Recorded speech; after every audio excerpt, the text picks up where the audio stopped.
Welcome to aehelp.com's IELTS test preparation videos. Now you will see a candidate from Ghana score an amazing 8.5, a near perfect score for her performance on the speaking interview.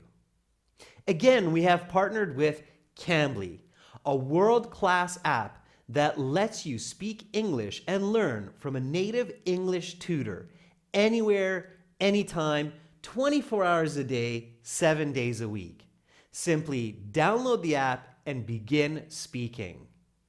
Cambly has been generous enough to provide this coupon code to get your first 15 minutes for free, as well as this code for a 10% discount.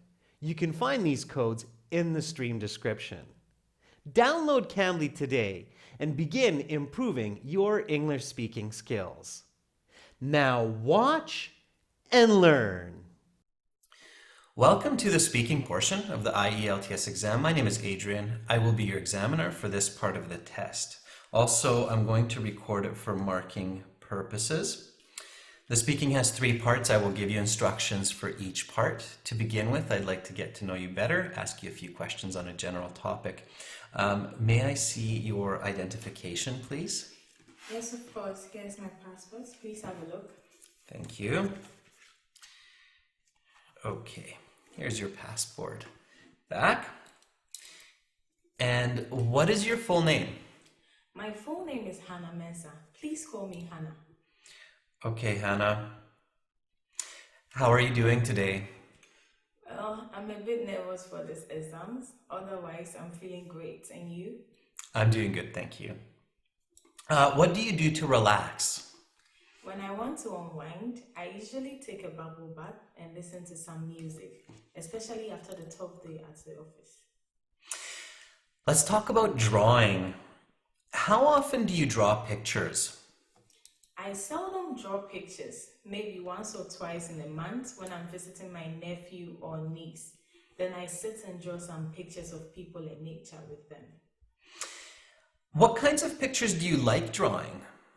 Although I'm not a big artist, I usually draw some landscape on rare occasions, like mountains, rivers, and trees. How can you improve your drawing skills? I could take some art classes and watch some videos online, but I think the most important is to practice more. I'm sure if I drew an hour a day each day, I would become better at illustrations. What are situations when drawing pictures can help you communicate? Well, that's an interesting question. One scenario that comes to mind right away is drawing directions of a venue or explaining to someone how to find the location of a place. Just the other day, I drew a mini map for a tourist that was looking for the London Eye. Do you use technology to help you draw or create pictures? Yes, I do. I use Photoshop in creating pictures. I use also some apps on my phone and tablet which are a lot of fun. This helps me to better express my artistic skills and draw some pictures. If you could draw one amazing picture, what would it be? I'm not so sure, but I would definitely like to see the Northern Lights one day. And if I had the skill, then drawing on paper to capture my perspective. This would be memorable and amazing. Okay, that is the end of part 1. Now we will continue with part 2. For part 2, here's a card with some questions. Please don't turn that over yet. Here is some note paper and a pencil. You will have 1 minute to look at the questions on the card, think about your answers. You can take notes in the 1 minute if you wish, and then you will have 2 minutes to speak. Are you ready to begin? Yes, sure. Okay, then go ahead, turn over the card, and your 1 minute preparation time begins now.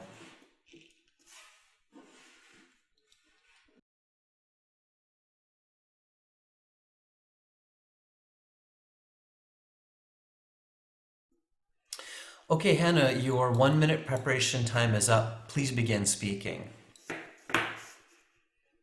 A kitchen appliance I borrowed from my neighbor Emilia last week Friday. A mixer which I needed to bake a chocolate cake. It was my friend Naveen's birthday, and I'd really wanted to bake her my special chocolate cake.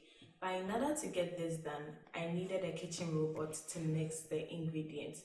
Unfortunately, my mixer had broke a couple of months back and I had not had time to replace it. So instead, I asked my neighbor Emilia and I was able to borrow hers. This is a modern multi-speed high-quality KitchenAid mixer, red in color, and it's more than ample to do the job. I used it to mix ingredients like flour, egg white, sugar, and cocoa. Finally, the cake was ready and I was able to gift it to Naveen and share with the guests at her birthday. In fact, the mixer was so efficient that I was able to make 2 cakes within a short time. One which I shared with Emilia for being so generous and lending me her mixer. I think the mixer was invaluable to my baking project as it would have been difficult and time consuming mixing the ingredients by hand. Also, I don't think the cake would have turned out well. It wouldn't have had the consistency. Okay, your 2 minutes is up, and I will stop you there. And I'd like to take back the card, the note paper, and the pencil. And now we will continue with part 3. For part 3, I will ask you some more questions related to the topic of part 2. Let's talk about borrowing and lending. When is it a good idea to borrow an item instead of buying it? I think the right time to borrow an item instead of purchasing it is when it's needed temporarily or in a rush, like with me and the mixer. Can you give an example? Aside the mixer, it could be a car for an emergency trip or a hairdryer on vacation. Have lending and borrowing customs changed since a generation before? Yes, it has. I think generations before, people didn't have as much as they do now, so they would borrow from their friends and family. Can you elaborate? Yes, I think before, people would borrow items like a screwdriver, scissors, or ingredients like sugar from their neighbors. But now, everyone has these basic necessities. What are good policies to follow when lending expensive objects to friends or family? That's a good question. I think people can have either a verbal or written agreement when borrowing or lending their items to other people. This way, they could overcome any outcomes or conflicts in such situations. Can there be negative outcomes to lending valuable items? Yes, I think people can get angry with each other if they lend their items to someone and the borrower damages or loses it. I still remember lending my laptop to a friend who needed it for a school project and broke it after that. Let's talk about favors. What are some common situations where people ask for favors from each other? Oftentimes, people usually ask for favors from each other when they are in a challenging situation, like borrowing some few dollars to buy a bus ticket if they forgot their wallet. Which situations may be risky to extend a favor? I think it would be dangerous to lend a phone to a stranger to make a call, as they may be using it for an illegal activity. So it is best to be cautious. It is often said that when people perform good deeds, they can expect good deeds in return. Is this always true? Although that's a great proverb, I don't think that's directly observable. Can you elaborate? An individual may act in a benevolent way, such as donating toys for children, but I don't think it means they were going to get anything in return right away. Okay, that is the end of part 3. That concludes the speaking portion of the exam. You will have your mark in about 2 weeks' time with the other sections. Have a great rest of your day, Hannah, and do remember to take your passport with you. Thank you. Thank you. Bye. Bye. So why does Hannah deserved this band 8.5, a nearly perfect score between a very good and expert user of the English language. Well, clearly she has satisfied all of the requirements of the speaking interview at the highest level. She has coherent language, complex, and natural language. Now, as many of you may or may not know, in Ghana, the official language is English. There are 8 indigenous languages spoken in Ghana, but the official language used in schools and in the workplace is English. Therefore, Hannah clearly has an excellent grasp of the language. However, it's not enough to be a native English speaker to score a band 9. Remember, a perfect score band 9 means an expert user of the English language, not a native speaker. In fact, students are often surprised when I tell them that the average native English speaker would probably score around 7.5, maybe an 8, if they simply spontaneously sat in for the IELTS speaking interview. It's true that you have to be natural when you are responding to the questions.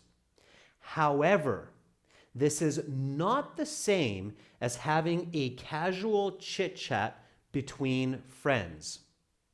You have to express yourself in more detail, using more elaborate vocabulary than you would in everyday conversation. IELTS is not just a test of English. It is also a test of communication. In this interview, Hannah does a fantastic job to communicate her ideas clearly and accurately in all 3 parts. She uses the questions in her answers. She paraphrases many of the key words in the questions, provides great explanations and examples. This is why Hannah gets a band 8.5. She only makes a couple of slight grammatical mistakes throughout the interview, and that's why she loses that 0.5 band. Nevertheless, 8.5 is a fantastic score. You have to practice both your English vocabulary and grammar, as well as communication skills to get these high bands 8 to 9. Practice every day and you will get there too. Good luck the next time you sit your IELTS exam.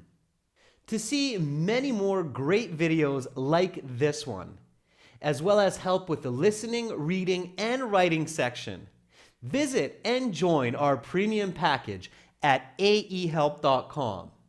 With over 100 hours of video lessons, 6 original practice exams, and a fully interactive course for your PC, tablet, and phone, you are sure to improve your band scores and succeed.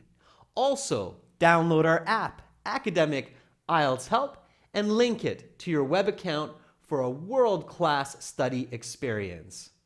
Begin learning for success today. Subscribe to our channel. Click over here. Watch more videos. Click right here. Or click our IELTS Hero for over 100 hours of complete video lessons and 6 original practice exams to help you pass IELTS.